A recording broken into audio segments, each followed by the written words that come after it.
banyak yang berdatangan brand-brand baru seperti Hyundai dan lain-lain. Nah, apa yang membedakan kami dan apa yang menjadi keunggulan kami di Toyota dari brand-brand lain ataupun main dealer manapun itu di service excellence-nya kami. Nah, di sini saya akan menjelaskan sedikit terkait service excellence yang dilakukan ataupun yang dicanangkan sama Kala Toyota untuk selalu memberikan pelayanan yang terbaik untuk customer. Inilah kepuasan yang paling tinggi di mana customer kami itu merasakan kepuasan melebihi dari harapannya mereka. Di mana bila konsumen merasa puas pada pelayanan yang diberikan, konsumen akan menceritakan pengalaman tersebut kepada orang lain. Yang dimana secara tidak sengaja customer ini itu memberikan positive word of mouth atau memberikan komentar-komentar positif terhadap layanan yang kita berikan untuk mengajak teman atau kerabatnya dalam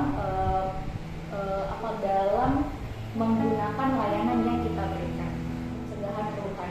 Nah, di sini melakukan cara pencegahan keluhan ini itu didiskusikan lagi dengan tim manajemen cabang terkait hal apa yang harus dilakukan agar menghindari terjadinya komplain berulang terjadi. Jadi pada saat komplain tersebut akan muncul kembali, kami sudah melakukan pengkajian ulang dan rencana pencegahan keluhan agar keluhan tersebut tidak terjadi kembali pada customer. Ini kan untuk langkah penanganannya lebih panjang ya. Itu durasi waktu penyelesaian masalahnya berapa lama itu biasanya untuk kasus? Case by case bu. Jadi kalau misalkan kasusnya itu merupakan kasus yang tidak terlalu serius dan tidak harus melibatkan dari pihak-pihak manajemen cabang ataupun pihak-pihak dari manajemen HO-nya kami, head office ataupun manajemen Toyota Astra Motor langsung, yaitu biasanya sehari. Tapi kalau misalkan harus melibatkan manajemen cabang, manajemen HO dan manajemen Toyota Astra Motor itu biasanya kami solve-nya dalam waktu 3 hari. Oh, jadi tak menunggu dalam iya. Jadi customer-nya pada saat datang itu semua langkah-langkah yang dilakukan tadi dengan menenangkan customer terlebih dahulu, mendengarkan, mencatat, kemudian mengkaji apa keluhan customer dan apa keinginannya, itu kita tampung dulu. Setelah ditampung nanti kita akan informasikan ke customer-nya terkait hal ini. Masalah ini akan kami komunikasikan ke pihak-pihak terkait dulu. Nah, apabila pihak-pihak terkait yang terlibat itu harus sampai ke nasional, itu biasanya kita informasikan untuk menunggu kurang lebih 2-3 hari. Karena nasional 2 hari. Karena salah satu faktor sebenarnya yang menyebabkan ini pelanggan masih emosi biasa kalau waktu durasi lama tingginya. Waktu durasi lama tingginya. Nah, terkait hal itu kami itu pasti akan menjelaskan terkait 3 hari ini apa hal yang kami lakukan. Misal hari pertama itu kami tampung dulu, kemudian kami komunikasikan dengan manajemen cabang. Kemudian hari kedua kami melakukan persuratan mungkin ke head office dan nasional. Kemudian hari ketiga itu melakukan diskusi dengan pihak-pihak terkait. Kemudian mengundang customer datang kembali dan menyampaikan terkait solusi yang diberikan dari manajemen dari keluhan yang dirasakan.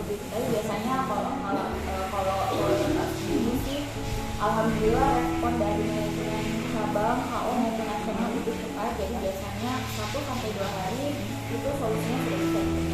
Itu kalau misalnya kan tadi selain komplainnya tentang apa biasanya selain menunggu lama atau apakah ada permasalahan lain yang biasa disampaikan oleh pelanggan? Oh iya. Jadi untuk kami sendiri kan kalau kali ini terbagi jadi 3 divisi, 3 sektor: sales, penjualan, service, sama body and paint. Nah, untuk sales ini sendiri itu masing-masing masalahnya ada, masing-masing permasalahan itu berbeda di setiap sektor ini. Nah, kalau sales itu biasanya terkait lama menunggu unitnya diserahkan. Jadi biasanya kan ada customer yang mau hari ini bayar, besok itu langsung ada. Nah, padahal kita kan nggak bisa seperti itu. Balik lagi ke proses administrasinya customer. Customer itu dia melakukan pembelian secara cash atau kredit. Nah, kalau misalkan kredit kan pasti kami harus kerjasama sama vendornya dulu, kami listing terkait berkas-berkas administrasi pembelian mobil customer kami. Jadi e-leasing. Kalau misalkan pembelian tunai itu juga kami ada proses administrasi tersendiri di cabang. Nah, sedangkan untuk stok kami itu semuanya ada di gudang di samping tol. Dia tempatnya di Pate samping tol. Nah, untuk stok kami itu pengambilannya itu bisa 1-2 kali dalam sehari. Nah, terkait customer yang ingin melakukan pengambilan unit yang cepat, proses administrasi yang cepat, itu biasanya timbul komplain dari situ karena dia merasa menunggu lama karena mau melakukan pembelian mobil. Nah, sedangkan kan kita kalau misalnya mau melakukan pembelian mobil itu ada banyak proses administrasi yang harus dilakukan. Terus untuk di area sales itu biasanya juga yang banyak menjadi keluhan customer itu pada saat pengambilan berkas kendaraannya. Nah, untuk pengambilan berkas kendaraan ini sendiri kan setelah melakukan pembelian mobil itu 1 bulan STNK dan plan-nya, 3 bulan setelah pembelian kendaraan itu berkas BPKB kendaraannya. Nah, untuk berkas STNK dan plat ini biasanya estimasinya itu melebihi dari 1 bulan karena kan untuk berkas ini sendiri yang menghandle itu bukan dari Samsung sendiri, bukan dari kami sendiri, tapi bekerjasama dengan Samsung. Nah, kita kan nggak tahu kalau misalkan di Samsung itu kemungkinan ada kendala dan segala macam, makanya untuk plat sama STNK-nya customer itu mungkin agak terlambat di misalkan seperti itu.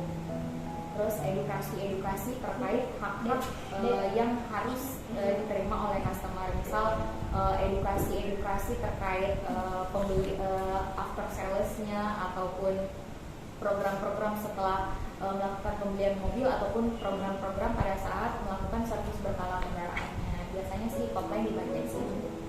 Nah, itulah kalau misalkan ada komplain yang didapatkan dari situ, mungkin salah satunya terkait penjelasan ataupun pemberian edukasi terkait hak-hak yang harusnya diberikan oleh customer, itu biasanya langsung dikomunikasikan dengan tim manajemen cabang. Nah, dari manajemen cabang ini sendiri kemudian nantinya hal yang dilakukan untuk mencegah keluhan tersebut berulang itu dengan melakukan mungkin edukasi kepada sales-salesnya kami, melakukan sosialisasi lagi, refreshment kepada sales-salesnya kami untuk memberikan pelayanan yang terbaik dan memberikan penjelasan-penjelasan yang harus diberikan kepada customer pada saat melakukan penyerahan kendaraan sesuai dengan SOP yang ada. Ini mohon maaf sebelum dilanjutkan kan di bagian pertama tadi terkait kepuasan pelanggan ya. Bagaimana caranya kita tahu, kita ukur bahwa tingkat kepuasan pelanggannya sudah sesuai yang kita harapkan ya.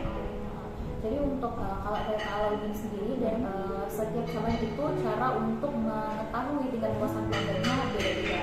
Nah, untuk Alaudin sendiri itu kami pada saat setelah melakukan penyerahan kendaraan, 1 minggu setelah melakukan penyerahan kendaraan dan 1 minggu setelah melakukan servis berkala, kami itu melakukan 2 tahap filter mengetahui kepuasan pelanggan.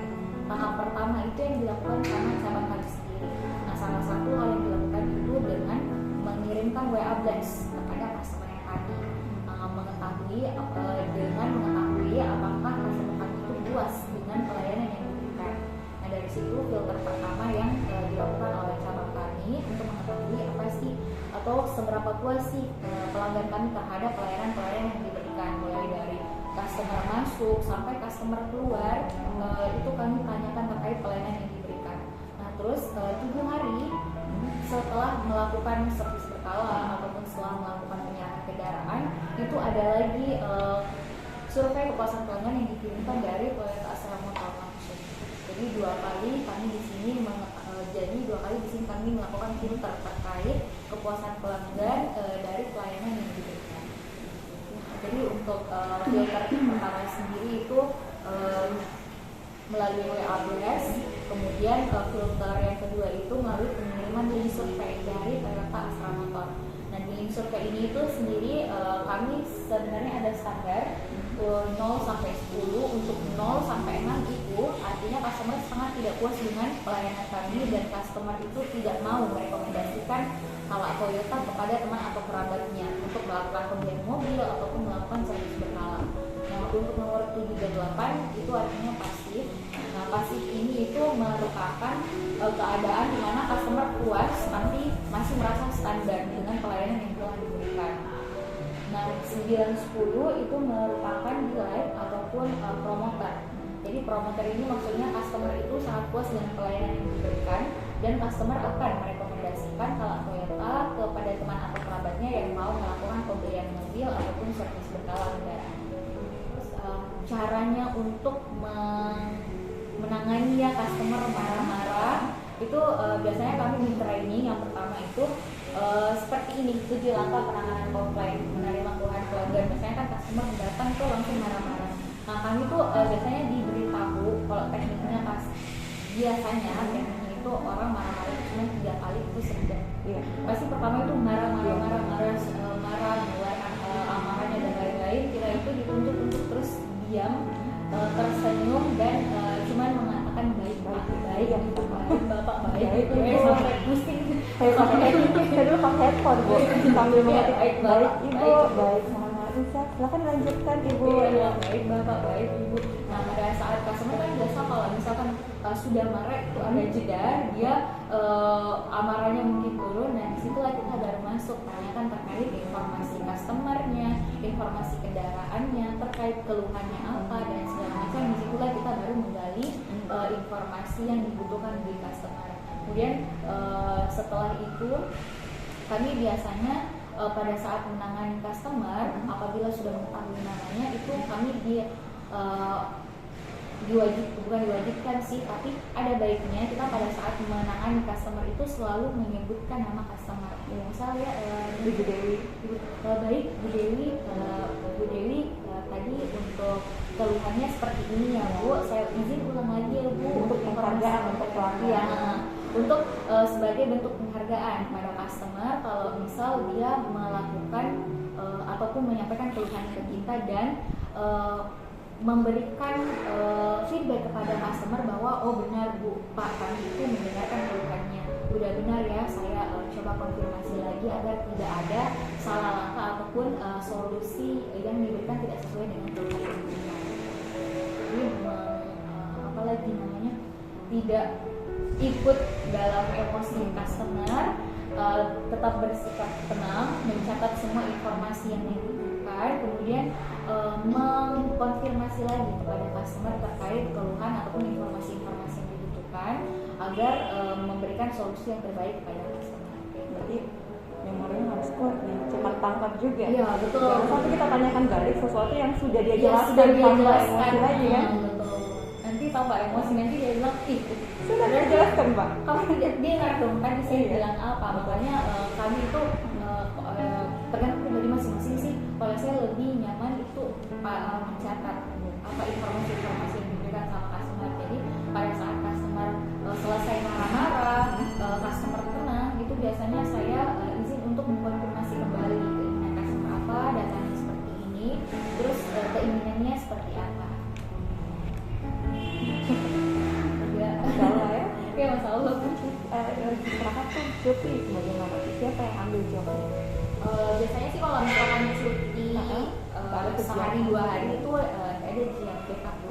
Kecuali kalau misalkan cuti melahirkan sampai 3 bulan itu biasanya ada dari si RHO-nya kami yang langsung turun ke cabang atau kita dituntut untuk selalu memberikan empati dan selalu peka sama apa kebutuhan customer. Jadi si RI itu harus benar-benar ada di sekitar customer supaya tahu oh ini kebutuhannya customer, ini yang harus saya lakukan pengembangan atau ini yang harus saya tingkatkan di pelayanan. Kami ada namanya service culture. Jadi service culture ini yang diterapkan di seluruh cabang yang ada di Kala Toyota. Jadi standarnya itu setiap cabang harus melaksanakan salam spekta. Nah, itu pada saat melayani customer